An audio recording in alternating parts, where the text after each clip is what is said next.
Bonjour à tous et bienvenue dans ce nouveau podcast qui a pour sujet aujourd'hui tout simplement la naturopathie. Qu'est-ce que c'est? Comment ça fonctionne? En quoi ça consiste? C'est un bien grand mot qui est souvent pas vraiment connu. Et donc je vais vous expliquer dans ce podcast aujourd'hui un peu plus précisément les principes de ma pratique. Donc je suis naturopathe, je suis Coralie, pour ceux qui ne me connaissent pas encore, bienvenue aux nouveaux, évidemment. Et donc aujourd'hui, je vais vous aborder le sujet de la naturopathie qui englobe beaucoup de choses. Donc la naturopathie est en gros considérée comme la médecine traditionnelle occidentale, selon l'OMS. Alors c'est une médecine non conventionnelle en France, hein, voilà, nous sommes thérapeutes en France, mais pas considérés comme des médecins. Donc la médecine allopathique est évidemment très importante et n'est pas à renier pour autant dans notre domaine, hein. Nous travaillons ensemble main dans la main. Moi, ici à mon cabinet d'Esperadia, j'envoie très souvent des patients voir le médecin traitant parce que j'ai besoin d'une prise de sang, par exemple, pour des analyses pour un de mes patients. Et parfois, je demande à consulter selon la nécessité et les besoins du patient qui vient me voir. Voilà, donc c'est des médecines qui doivent travailler ensemble et pas l'une contre l'autre comme peuvent parfois croire certaines personnes. Alors le terme naturopathie, il est assez particulier parce qu'il n'est pas issu d'une langue latine, comme la plupart des noms médicaux, et il est en fait issu de la langue anglaise. Donc c'est une condension, ouais, pardon, de mot nature et path qui signifie nature et chemin. C'est donc en gros la voie de la nature pour aller vers la guérison. Et donc c'est littéralement un mouvement qui s'est lancé en Amérique pour commencer avec la American School of Naturopathy qui est à New York, avec plusieurs médecins, plusieurs infirmiers qui ont lancé ce qu'on appelle le mouvement hygiénique. Ils se sont rendus compte que parfois de trop nettoyer, de trop stériliser et de trop détruire nos flores commensales, c'est parfois ce qui nous provoquait des maladies. Et donc, c'est un ensemble de médecins qui ont travaillé ensemble, main dans la main, pour étudier de façon plus précise comment soigner sans perturber l'équilibre naturel d'un organisme. Si vous prenez la définition de l'OMS, par exemple, c'est donc un ensemble de méthodes et de soins qui visent à renforcer les défenses de l'organisme par des moyens considérés comme naturels et biologiques. On peut résumer effectivement la naturopathie par cette définition. Et si vous allez piocher, par exemple, encore dans le Larousse médical, vous trouverez que la naturopathie est un ensemble de pratiques qui visent à aider l'organisme à guérir de lui-même par des moyens exclusivement naturels, reposant sur la théorie de la force vitale, qui permet à guérir et à se défendre spontanément. Donc ça consiste à renforcer les défenses immunitaires de notre corps par diverses pratiques, hein, notamment en passant par l'alimentation, la gestion psycho-émotionnelle qui est très importante pour l'équilibre de vie d'une personne, et également l'exercice physique, car c'est souvent un gros problème dans notre Occident d'aujourd'hui, le manque de mouvement, de bouger, de petites activités au quotidien font que malheureusement nous développons des maladies qu'on ne retrouve pas dans les endroits où les gens bougent tous les jours, se déplacent en marchant, etc. quoi. Donc la naturopathie a pour base ce principe-là. Et pour commencer, la première étape va être donc de chercher la cause du problème de la personne. Donc on fait un bilan, souvent pour commencer, un bilan par lequel je pose plusieurs questions sur l'environnement de vie, la personne elle-même, son rythme, toutes ces choses-là, pour voir de façon globale quel est le rythme que la personne a adopté dans sa vie et est-ce qu'il est bien, suffisant aujourd'hui pour cette personne. Ensuite, on traite un individu, pas une maladie. On ne va pas aller soigner une maladie et ses symptômes seulement. En naturopathie, on englobe le tout et on donne des solutions pour que ça soit durable en fait. Voilà, si par exemple vous avez une opération et vous avez des soins post-opératoires, c'est très intéressant de coupler les soins infirmiers avec un petit suivi en naturopathie qui va énormément alléger les charges mentales, les peurs, et également rééquilibrer les énergies qui subissent, hein, forcément, lorsqu'on prend une opération corporelle. Donc voilà, c'est quand même très intéressant de travailler ensemble pour littéralement rééquilibrer entièrement une personne et non juste soigner des symptômes. Donc la personne est considérée comme un tout. Nous sommes tous des univers, hein, clairement, par rapport à toutes nos flores commensales, etc. Et nous avons tous notre univers propre. Et donc, nous l'équilibrons parfois de façon différente, même plus que parfois. Nous avons chacun un équilibre qui nous est propre. Et c'est donc cet équilibre personnel que l'on vient chercher à comprendre en naturopathie. Pour ce faire, nous usons de plusieurs techniques et thérapies. Donc à la base, c'est déjà holistique, c'est-à-dire on va, comme je vous ai expliqué, tout prendre en compte. L'environnement, le rythme de vie, le travail, l'alimentation, on prend tout en compte. Et c'est avant tout des actions de prévention, bien évidemment, dans la mesure du possible. Et le patient, ça c'est très important. Dans les suivis naturopathiques, le patient est acteur de sa thérapie et de ses soins. Nous travaillons ensemble. Voilà. Donc nous travaillons ensemble avec la médecine, mais nous travaillons ensemble avec le patient, qui est évidemment le plus important, car c'est lui qui est là pour se faire soigner. Donc nous écoutons beaucoup ce que le patient ressent, comprend, suspecte, etc. Tout ça, ce sont des choses qui nous éclairent, nous en tant que thérapeutes dans la naturopathie. Passons par des équilibres d'alimentation, des petits rééquilibres d'exercice physique et ainsi qu'une gestion psycho-émotionnelle adaptée à la personne. On permet ainsi à nos patients de retrouver un total équilibre autant énergétique que de rythme de vie sain et dans le bien-être surtout. Au sein de la naturopathie, vous pouvez retrouver énormément de domaines, hein. Il y a tout ce qui est phytothérapie, aromathérapie, dans les soins que l'on peut pratiquer dans un suivi naturopathique. Les techniques manuelles pour faire des massages selon la nécessité, si c'est des douleurs, etc., pour lesquelles le patient vient nous voir. Alors on peut mettre en place un suivi avec des massages qui vont détendre la zone, etc. Nous avons également les réflexologues, mais c'est vraiment un travail à part entière. Par exemple, moi, je ne pratique pas la réflexologie, je ne suis pas formée pour ça. Moi, je suis spécialisée dans la gestion des émotions. Et donc, j'ai des patients qui ont besoin parfois de réflexologie plantaire et je les renvoie vers un confrère qui n'est pas très loin. Donc, nous travaillons vraiment tous ensemble, main dans la main. Et alors, de mon côté, la façon dont j'analyse et aide mes patients, c'est donc par l'analyse des centres émotionnels. Et donc, je vous explique maintenant en quoi consistent ces centres émotionnels. Alors, la naturopathie est relativement proche de l'Ayurveda, pour ceux qui connaissent, et vous allez retrouver énormément de similitudes entre les centres émotionnels et les chakras. Et c'est pas pour rien. Voilà, clairement, c'est pas pour rien. Donc, dans notre corps, nous avons 7 centres émotionnels. Et le premier, le centre émotionnel numéro 1, regroupe tout le système musculo-squelettique, la peau, le sang, la composition sanguine exactement, de façon plus précise, et notre système immunitaire.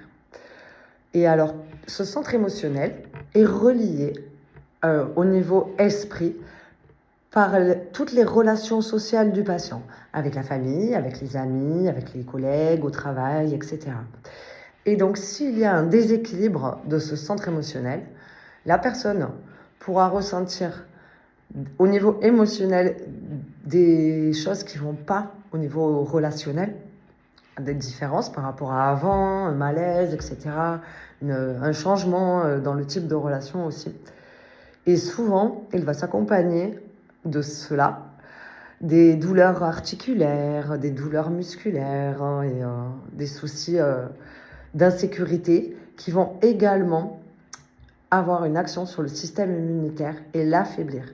Parce que le fait d'être décentré, d'être déséquilibré. On use énormément d'énergie pour rien et notre force vitale diminue.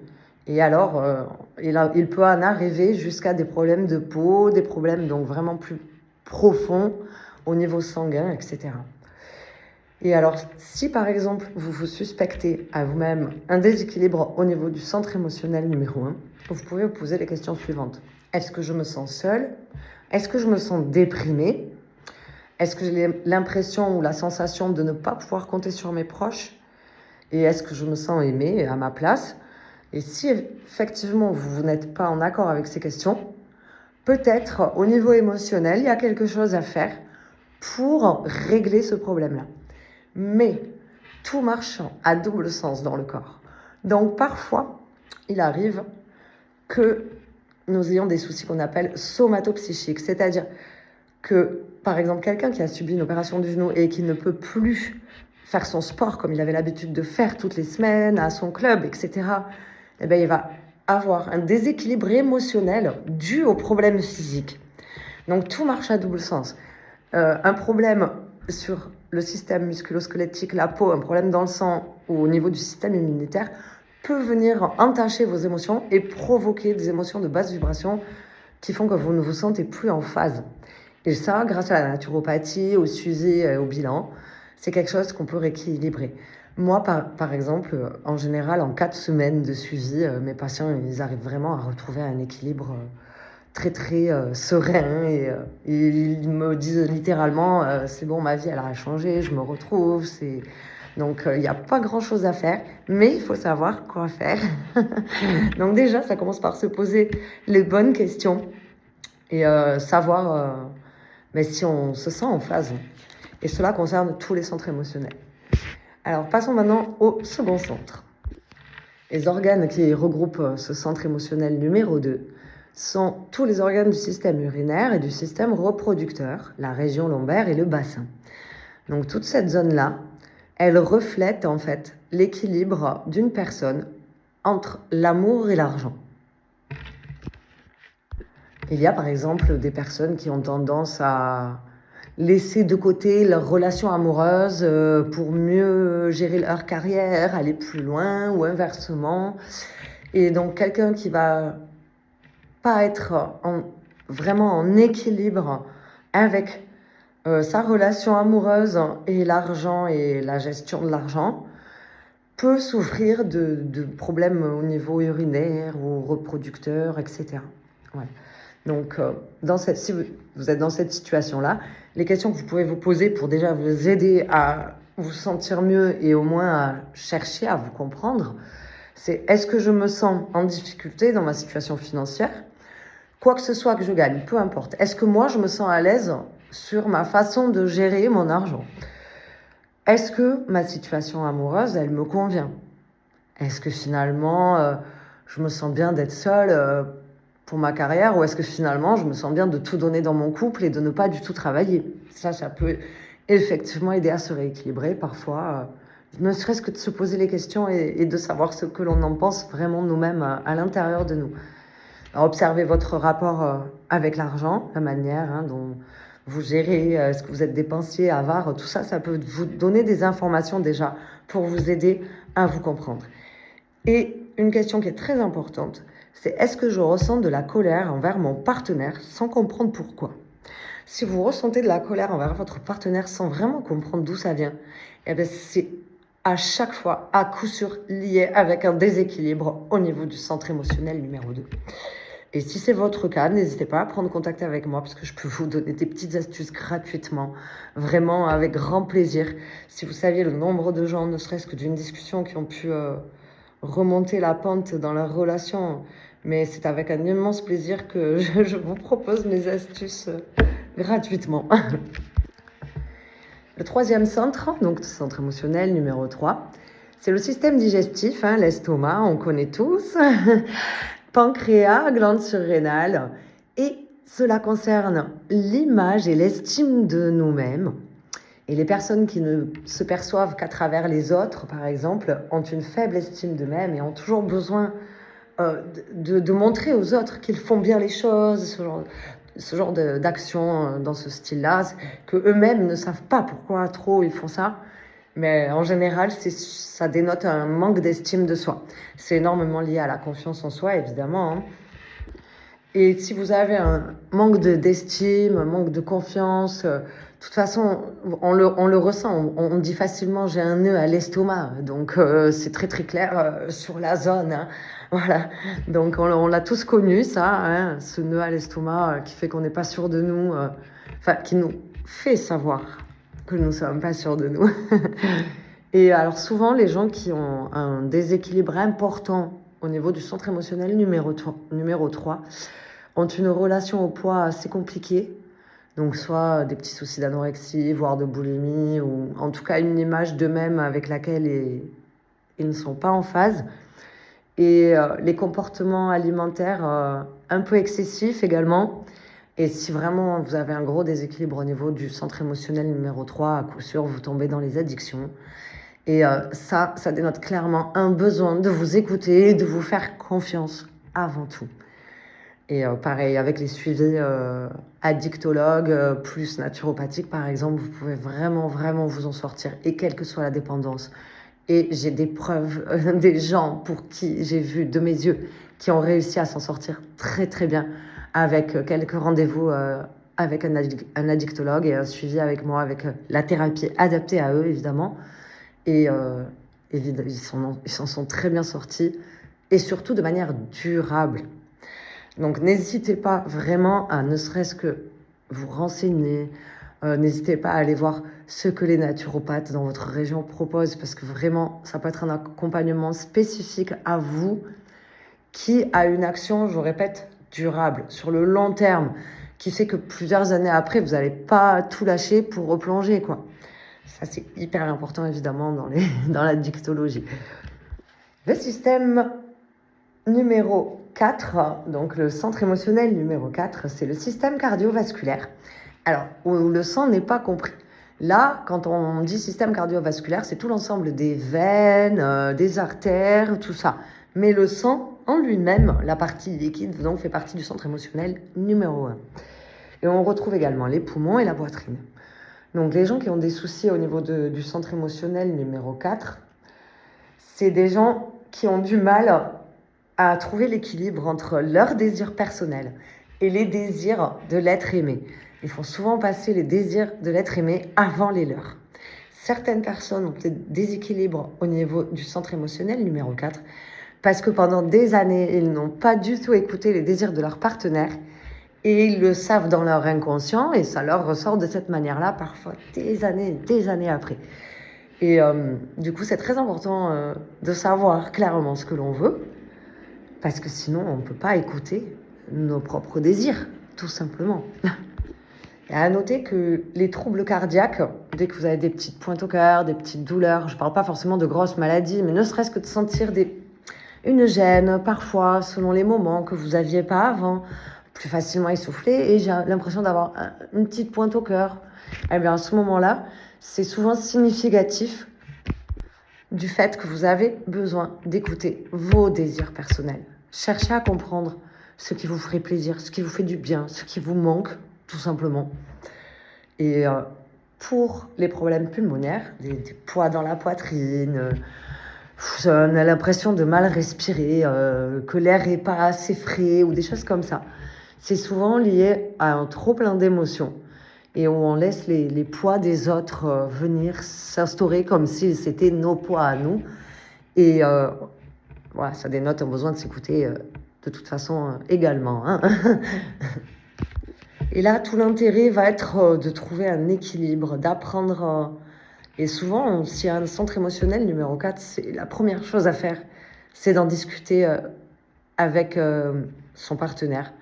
Et parfois même d'admettre, je ne sais même pas pourquoi je me sens comme ça, j'ai du mal à comprendre. Qu'est-ce que t'en penses, toi, tu vois?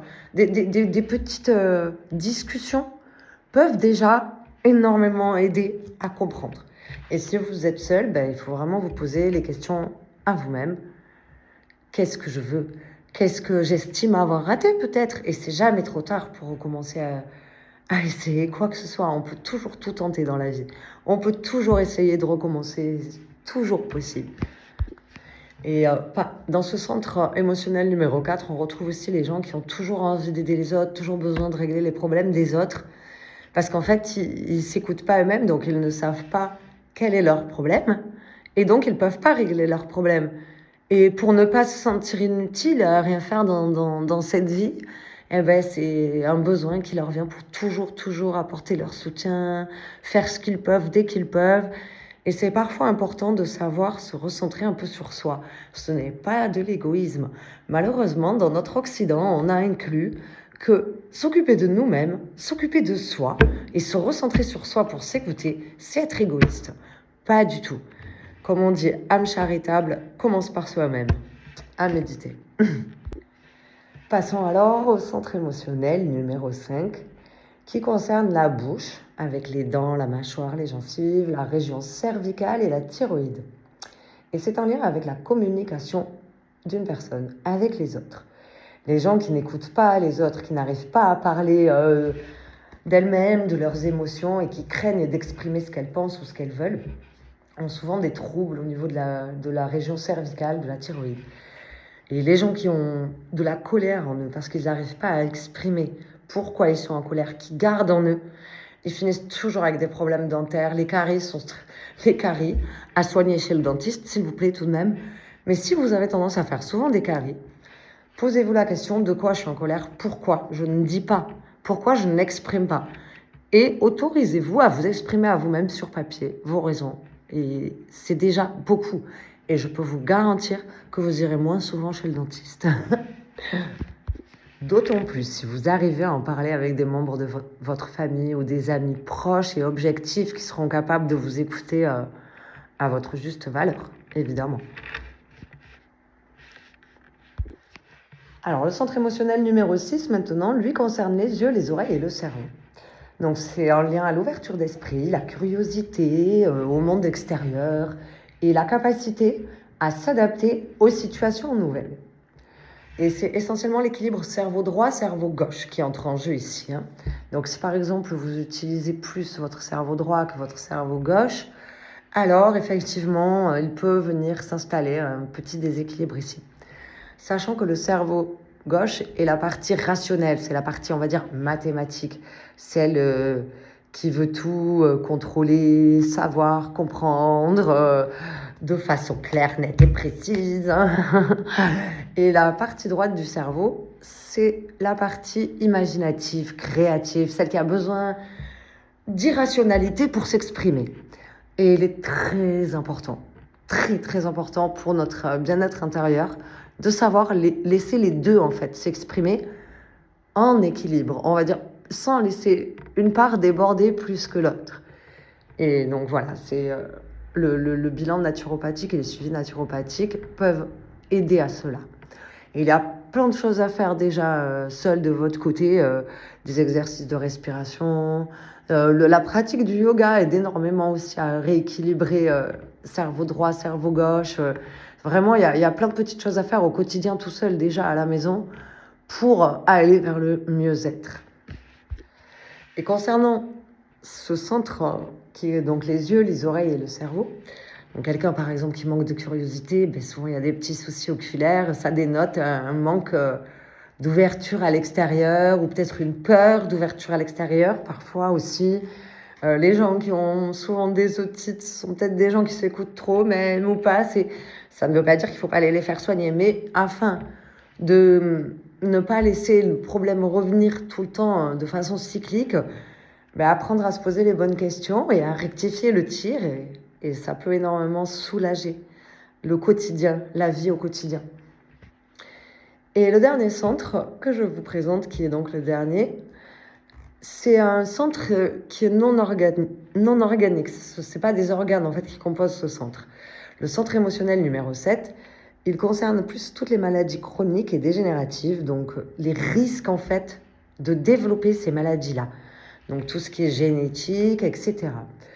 À la différence des centres émotionnels, il n'a vraiment pas un emplacement précis, mais est plutôt lié à toutes les cellules de notre corps, via l'ADN.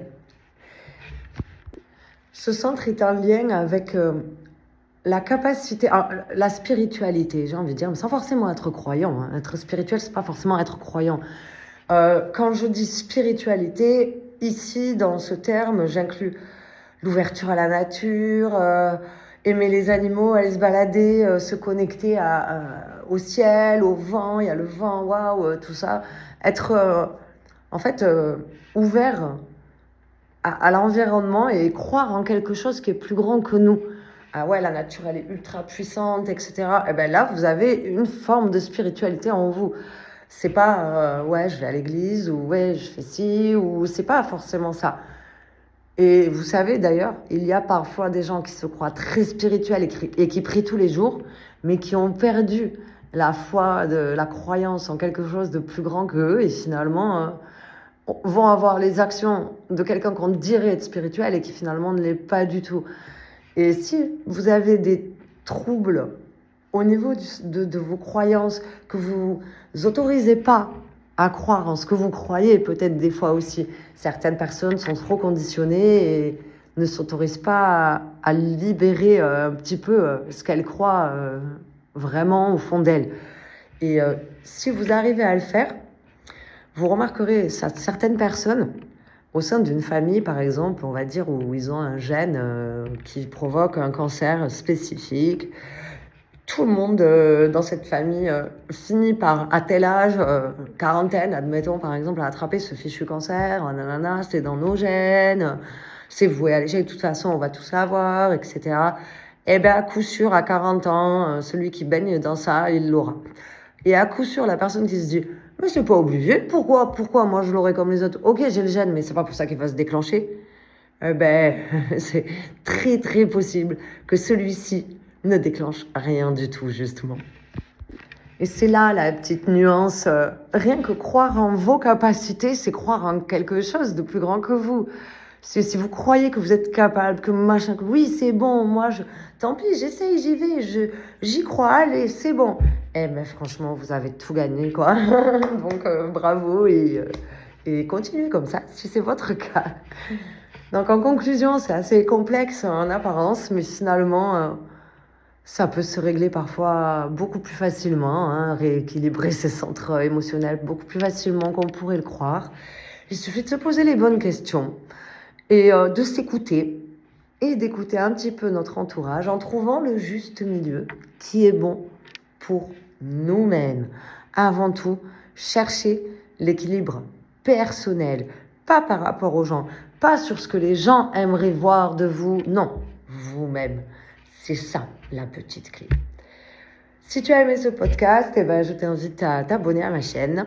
Et si tu veux encore aller plus loin et découvrir plus d'infos, de soins, etc., je te propose de visiter ma page Tipeee qui contient pas mal de trucs intéressants et de petits cadeaux. En espérant t'avoir informé et t'éclairer.